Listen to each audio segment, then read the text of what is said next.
Hello, సత్ శ్రీ అకాల్, ఆదాబ్. నేను మీ analyst Rahul Iyer. ఇన్ని రోజుల నుంచి, గత 15 రోజుల నుంచి ప్రవస్తి చేసిన ఆరోపణలని ప్రతి ఒక్కరూ వాళ్ళ రీతి వాళ్ళకి తెలిసిన దాంట్లో, లేకపోతే వాళ్ళు ఎవరికి సపోర్ట్ చేయాలో వాళ్ళకి సపోర్ట్ చేసుకుంటూ మాట్లాడుకుంటూ వస్తున్నారు. నేను కూడా చాలా ఇంటర్వ్యూలలో రియాలిటీ షోస్ అంటే ఏంటి, రియాలిటీ షోస్ ఫార్మాట్ అంటే ఏంటి అని చెప్పుకుంటూ వచ్చాను. ప్రవస్తికి న్యాయం జరిగిందా లేదా అనేది మనకి ఇంతవరకు తెలియదు. ఎందుకంటే న్యాయం ఎప్పుడు జరుగుతుంది? ఒక పర్సన్ కి ఎక్కడైతే ఏ షోలో అయితే ఆ అమ్మాయి బయట పెట్టినవన్నిటిని వీళ్ళు ఒప్పుకోకపోయినా కూడా వీళ్ళు ఇంకొక సింగర్ కి కానీ ఇంకొక పార్టిసిపెంట్ కానీ ఇటువంటి తప్పులు రిపీట్ కాకుండా ఉంటే అదే న్యాయం. ఎందుకంటే ప్రవస్తి చాలా షోస్ లో పార్టిసిపేట్ చేస్తుంది. చాలా షోస్ లో అమ్మాయి ఓటమిని ఎదుర్కొని తన సక్సెస్ కోసం పోరాడుతుంది. కానీ ప్రవస్తికి కావాల్సింది ఏంటి? అసలు ప్రవస్తి ఉత్తమమైన సింగర్ కావాల్సిన దానికి ఏ లక్షణాలు కావాలి అనేది మన ముందు బహుముఖ ప్రజ్ఞాశాలి కర్ణమ్మ గారు ఉన్నారు. కర్ణమ్మ గారిని అడిగి తెలుసుకుందాం. నమస్కారం అమ్మ. నమస్తే. సాయిరామ్. సాయిరామ్. ప్రవస్తి గురించి మీకు తెలిసిందే, చెప్పండి. ప్రవస్తి గురించి మాట్లాడడానికి ముందు అసలు ఈ ప్రవస్తి ప్రస్థానానికి నాంది అయినటువంటి ఒక మహత్తరమైన బృహత్తరమైన ప్రోగ్రాము పాడుతా తీయగా, ఈ కార్యక్రమము గురించి ఒక 2 విషయాలు చెప్పాలనుకుంటున్నాను. నేను 25 సంవత్సరాల క్రితము రామోజీరావు గారి సహకారంతో ఈనాడు ఈటీవీ మాధ్యమం ద్వారా ఆ ఈటీవీ ప్రసారాల్లో అత్యుత్తమమైన కార్యక్రమం ఒకటి చెయ్యాలి. అది అందరికీ కాలక్షేపంతో పాటు బ్రతుకు తెరువును కూడా అందించేలాగా ఉండాలి అందులో పార్టిసిపెంట్స్కి అనే సదుద్దేశంతో శ్రీ ఎస్పి బాలసుబ్రహ్మణ్యం గారు, రామోజీరావు గారు కలిసి ఒక మంచి కార్యక్రమం పాడుతా తీయగా అనేటువంటి కార్యక్రమం రియాలిటీ షో స్టార్ట్ చేశారు. అది గత 25 సంవత్సరాలుగా నిర్విరామంగా చక్కగా కొనసాగుతూ వచ్చింది. దురదృష్టవశాత్తు భగవంతుడికి ఆయన మీద ప్రేమ ఎక్కువయ్యి, నాయన నువ్వు ఎంతకాలము ఈ మానవ లోకంలో ఉంటావు, మా దైవలోకంలో కూడా నీ గానామృతంతో అందరినీ ఆనందింపచేయి, రాచి రంజీవి అని చెప్పి ఎస్పి బాలసుబ్రహ్మణ్యం గారిని భగవంతుడు తీసుకువెళ్ళిపోయారు. ఆయన మరణానంతరము ఈ పాడుతా తీయగా కార్యక్రమ నిర్వహణ ఏదైతే ఉందో దాన్ని వేరే ప్రొడక్షన్ హౌస్ వాళ్ళు స్వీకరించి ఆ బాధ్యతల్ని వాళ్ళు కొనసాగిస్తున్నారు. చాలా సంతోషం. ఆ కార్యక్రమాన్ని ఆపకుండా కంటిన్యూ చేస్తున్నందుకు వారికి ప్రత్యేకమైన ధన్యవాదాలు. అయితే ఇటువంటి కార్యక్రమాల వల్ల అనేక మందికి మేలే కలిగింది. చూసే ప్రేక్షకులకి ఆనందము, సంగీత ప్రియులు, సంగీత అభిమానులకి అమితమైన కాలక్షేపము, సంతోషము కలిగించిన కార్యక్రమం ఇది. అలాగే అందులో పాల్గొన్న చిరంజీవులందరికీ కూడా చక్కటి భవిష్యత్తుని అనేక మాధ్యమాల ద్వారా కానీ, అనేక సంస్థల ద్వారా కానీ, లేదా అనేక కార్యక్రమాల్లో కానీ, లేదా చలనచిత్ర పరిశ్రమలో కానీ వాళ్ళకంటూ ఒక గుర్తింపు, ఒక స్థానము ఏర్పాటు చేసుకోవడానికి ఈ పాడుతా తీయగా అనేటువంటి కార్యక్రమము ఒక ఫౌండేషన్ వేసింది అని చెప్పుకోవచ్చు మనం. అంత ఉత్తమోత్తమైనటువంటి కార్యక్రమంగా బాలసుబ్రహ్మణ్యం గారు రూపొందించారు. అయితే దీని గురించి చెప్పేటప్పుడు ఈ సందర్భంలో మరో చిన్న విషయం కూడా చెప్పాలి. దీనికి మెయిన్ బేసు సంగీత సాహిత్య సమలంకృతే స్వరరాగ పదయోగ సమభూషితే హే భారతి మనసా స్మరామి శ్రీ భారతి శిరస నమామి. అంటే ఈ పాటలో మనము ఎంత చక్కటి అర్థాన్ని ఇప్పుడు ఈ కార్యక్రమంలో మనం తీసుకోవచ్చంటే, సంగీత సాహిత్యాలు రెండు కూడా సంగీత సాహిత్య సమలంకృతి. అంటే అవి రెండూ కలిపి ఒక చక్కటి ఆకృతిని రూపుదిద్దుకోవడానికి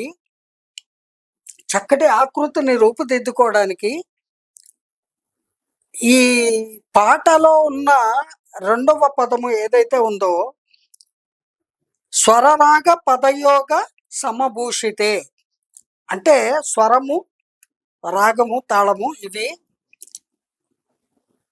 ఆ పదయోగ సమభూషితే అంటే అందులో ఉన్నటువంటి సాహిత్యంలోని పదాలని ఒక యోగంలాగా భావించి వాటి ప్రజెంట్ చేసే విధానము ఏదైతే ఉంటుందో, అన్ని సమపాళ్లలో సంగీత దర్శకుడు ఎలాగైతే ఆ పాటని చక్కగా ఆకారం తీసుకొచ్చి రూపుదిద్దుతారో, ఆ ఆకారానికి ఒక పరిపూర్ణత్వాన్ని ఆపాదించే విధంగా ట్యూన్ చేయబడినటువంటి ఆ పాటలు ఏవైతే ఉంటాయో, వాటిని ఇక్కడ పిల్లలు ఏ విధమైన ఉచ్చారణ దోషాలు కానీ, శృతి లయల్లో తేడాలు కానీ లేకుండా వాళ్ళ గాత్రాన్ని ఆ పాటలో వాళ్ళు అందంగా అమర్చుకొని, తీర్చిదిద్దుకొని వాళ్ళని వాళ్ళు ప్రజెంట్ చేయడానికి ఈ పాడుతా తీయగా అనేటువంటి కార్యక్రమం ఏదైతే ఉందో, అది చాలా అద్భుతంగా ఏర్పాటు చేయబడింది. అది ఆ కార్యక్రమం యొక్క ముఖ్య ఉద్దేశము అది అని నేను భావిస్తున్నానండి. కరెక్టే అమ్మా. ఇప్పుడు ఇది చాలా సెన్సిటివ్ విషయం. ఒక సింగర్ తన బాడీ షేమింగ్ అయింది.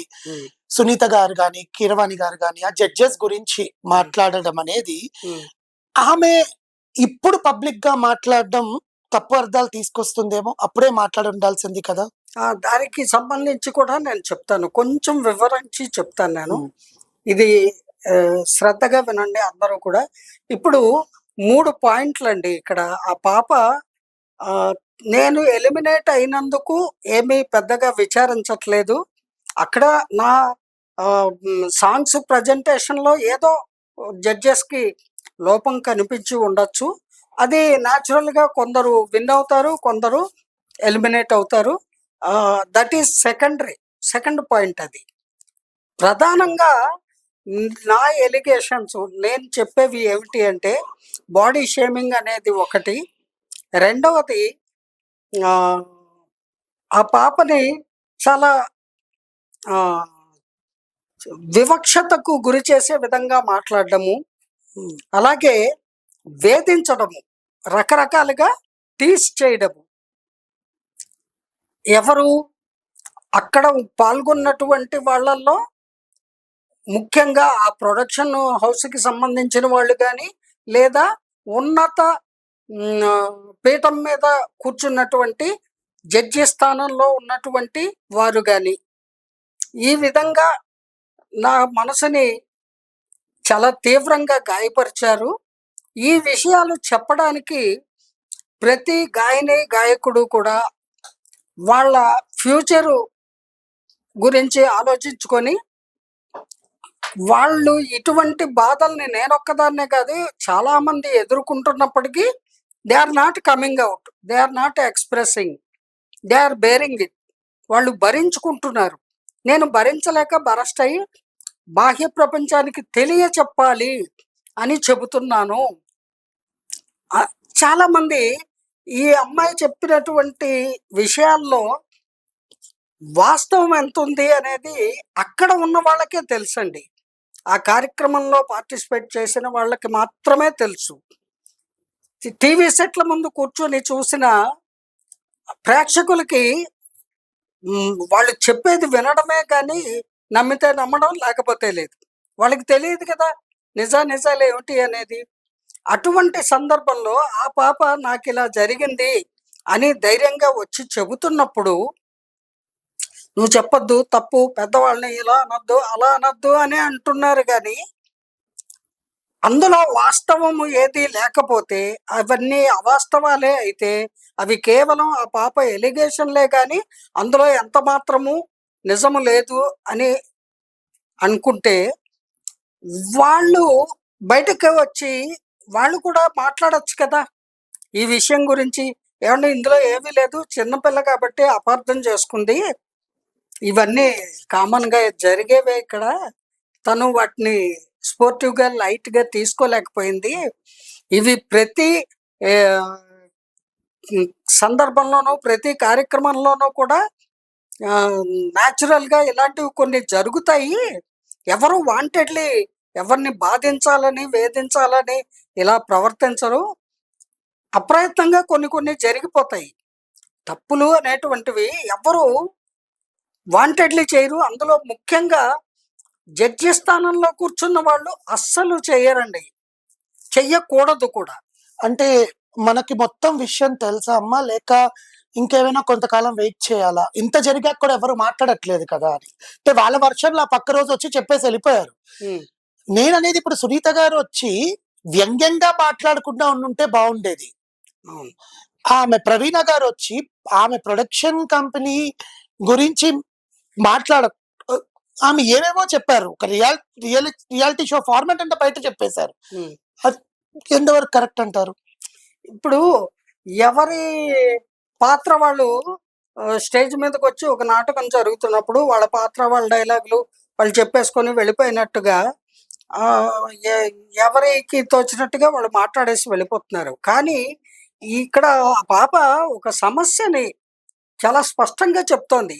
నేను ఇది సమస్యలా భావిస్తున్నాను.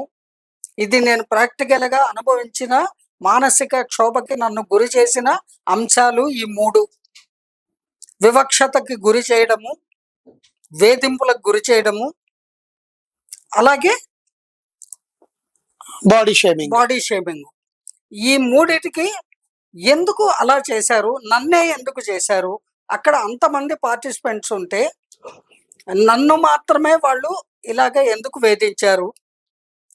అని క్లియర్‌గా అడుగుతున్నప్పుడు, ఎవరైనా ఇదొక బాధ్యతగా తీసుకొని సమాధానం చెప్పేస్తే, ఇక్కడితో ఈ సమస్య ఆగిపోతుంది. అయిపోతుంది. హ్మ్. నా ఉద్దేశ్యం ఏంటంటే, ఆ పాపకి సమాధానం మేము చెప్పేదేంటి?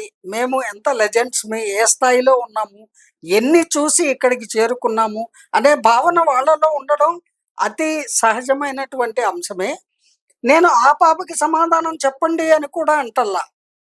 మీరు భవిష్యత్తులో ఇటువంటివి రిపీట్ అవ్వకుండా ఎవరైతే ఇటువంటి రియాలిటీ షోస్ నిర్వహిస్తారో వాళ్ళు తగిన జాగ్రత్తలు తీసుకోవాలి.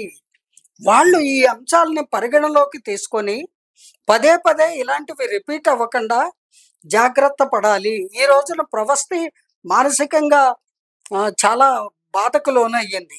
ఎంత బాధకు లోను కాందే ఆ పాప బయటకు వచ్చి చెప్తోంది. అంటే అలాంటివి మరే ఇతర గాయని, గాయకులు ఇన్ ఫ్యూచరు వాళ్ళు అలాంటివి ఫేస్ చేసే పరిస్థితి రాకుండా తగిన జాగ్రత్తలు ఈ రియాలిటీ షోస్ నిర్వహించే వాళ్ళు తీసుకోవాలి. అందుకు తగిన మార్పులు, చేర్పులు చేసుకోవాలి. అందుకు తగిన విధంగా వాళ్ళ ప్రవర్తన కూడా ఉంటే తల్లి, బిడ్డ న్యాయంగా ఉంటుంది అనేది వాళ్ళు గ్రహించాలి అంటాను నేను. ఇది ఇప్పుడు ఇలాగా పర్సనల్ విషయాలు అంటే ఆమె బాడీ షేమింగ్ గురించి హ్మ్. అలా పబ్లిక్‌లో డిస్కస్ చేయడం వల్ల హ్మ్. ఎంత ఉపయోగం ఉంది అనుకుంటున్నారు? ఇది తనకి ఎంత ఉపయోగం ఉందో, లేదో తన ఇగో సాటిస్ఫై అవుతుందో వీళ్ళేమన్నా మాట్లాడితే అది వేరే విషయం గానీ, బట్ ఫ్యూచర్ జనరేషన్స్ ఎవరైతే హ్మ్, భవిష్యత్తులో ఇటువంటి కార్యక్రమాల్లో పాల్గొంటారో అటువంటి చిన్న చిన్న పిల్లలు, ఆడపిల్లలు, మగపిల్లలు, గాయని, గాయకులు లేదా కళాకారులు ఎవరైనా సరే, మ్యూజిషియన్స్ ఎవరికైనా సరే ఇటువంటి పరిస్థితి ఎదురవ్వకూడదు. ఇటువంటివి అవాంఛనీయ సంఘటనలు, పొరపాట్లు అనేవి సహజమే. కానీ ఇవి వాంటెడ్‌లీ చేసినట్టుగా అనిపిస్తున్నాయి. ఇది చెబుతూ ఉంటే. కానీ వాంటెడ్‌లీ చేయడానికి అక్కడ కూర్చున్న జడ్జెస్ అసామాన్యులండి. వాళ్ళేమి సామాన్యులు కాదు. సామాన్య స్థాయి నుంచి దాటి చాలా దూరం ప్రయాణం చేసి ఎన్నో విజయాలను సాధించిన తరువాత వాళ్ళు ఈ రోజున ఈ కార్యక్రమానికి జడ్జెస్‌గా ఇన్వైట్ చేయబడి అక్కడికి వచ్చి అక్కడ కూర్చున్నారు. వాళ్ళని ఇలా వేలెత్తి చూపించవలసినటువంటి అవసరము, అగత్యము లేదు. ఎవరైతే ఇటువంటి కార్యక్రమాలు నిర్వహిస్తారో వాళ్ళు జాగ్రత్త పడాలి. వాళ్ళు ముందరస్తుగా జడ్జిలతో కూడా చెప్పుకోవాలి, మాట్లాడుకోవాలి. అయ్యా పిల్లలు వాళ్ళ లేత మనసులు గాయపడకుండా మీరు కొంచెం ట్యాకిల్ చేయండి అని వాళ్ళు చెప్పుకోవాలి. ఎందుకంటే వీళ్ళు పెద్దవాళ్ళు కదండీ, అనుభవజ్ఞులు. ఆ! వీళ్ళు నిష్ణాతులు ఆయా ఫీల్డ్‌లో వాళ్ళు. మరి వీళ్ళు ఎల్‌కేజీలో ఉండే అక్కడికి ఎంటర్ అయ్యారు. ఈ పెద్దవాళ్ళ పాటల్ని వాళ్ళు నేర్చుకొని, పాడి, వాళ్ళకంటే ఎక్కువ ఉన్నత స్థాయిలో ఉత్తీర్ణులయ్యి, ప్రపంచంలో వాళ్ళకంటూ ఒక స్థానాన్ని ఏర్పాటు చేసుకోవాలనే ఆశతోటి ఈ ప్లాట్‌ఫార్మ్‌కొస్తున్నారు కదా! అటువంటప్పుడు పిల్లల పట్ల చాలా బాధ్యతాయుతంగా ఉండాలి జడ్జెస్. అంతేగాని వాళ్ళు వాళ్ళ సహజ ధోరణిలో వాళ్ళ ఫీలింగ్స్‌ని వాళ్ళు చిన్న చిన్న పిల్లల ముందు ఎగ్జిబిట్ చేశారనుకోండి, కొందరు రిసీవ్ చేసుకోగలరు, కొందరు చేసుకోలేరు. ప్రవస్థిలాగా రిసీవ్ చేసుకోలేని వాళ్ళు అపార్థం చేసుకునే ఆస్కారం కూడా ఉందండి. వాళ్ళు ఇంకే ఉద్దేశంతో అలా మాట్లాడారో, కానీ తన మనసుకి మాత్రము అది గాయపరిచింది కదా! సో, కాంట్రోవర్సీ‌ల కంటే హ్మ్. టాలెంట్‌ని ఎంకరేజ్ చేయడం మంచిది గదా! ఈ డెఫినిట్‌గా అండి. అసలు ఇటువంటి కార్యక్రమాలే టాలెంట్‌ని ఎంకరేజ్ చేయడానికి. ఈ సందర్భంగా నేను ఓ మాట చెప్తా. ఎవరో 'పాడుతా తీయగా చీకటి బాగోతాలు' అని హెడ్డింగ్ పెట్టారు. ఏమిటండి చీకటి? నాకు తెలియక అడుగుతాను. ఎందుకు పెట్టారు? ఏమిటక్కడ చీకటేముంది? మీ బిడ్డల మంచి భవిష్యత్తుకి వాళ్ళు చక్కటి గాయకులుగా తీర్చిదిద్దబడటానికి ఇటువంటి రియాలిటీ షోస్, ఇటువంటి ప్లాట్‌ఫార్మ్‌లు మా చిన్నప్పుడు మేమెప్పుడూ చూడలేదు. మరి జానకమ్మ గారు, సుశీలమ్మ గారు, పీలీల, జిక్కి అమ్మ వాళ్ళందరూ, ఘంటసాల గారు, మాధవపెద్ది సత్యం గారు, పిఠాపురం నాగేశ్వరరావు గారు, జయదేవ్ గారు, ఎంతమంది మహామహులు, ఎల్ఆర్ ఈశ్వరి గారు, స్వర్ణలత, జిక్కి, ఆహ్, ఇంకా రమణ గారు, ఇలా అనేక మంది, రామకృష్ణ గారు, ఎంతోమంది సింగర్సు తెలుగు చలనచిత్ర సీమలో గాయకులుగా ప్రవేశించిన రోజుల్లో ఇటువంటి ప్లాట్‌ఫార్మ్‌లేమీ లేవు. అయినా కూడా వాళ్ళు స్వయం కృషితోటి చాలా కష్టపడి, చాలా ఉన్నత శిఖరాలకు వెళ్ళి లెజెండ్స్‌గా వాళ్ళు రూపుదిద్దుకున్నారు.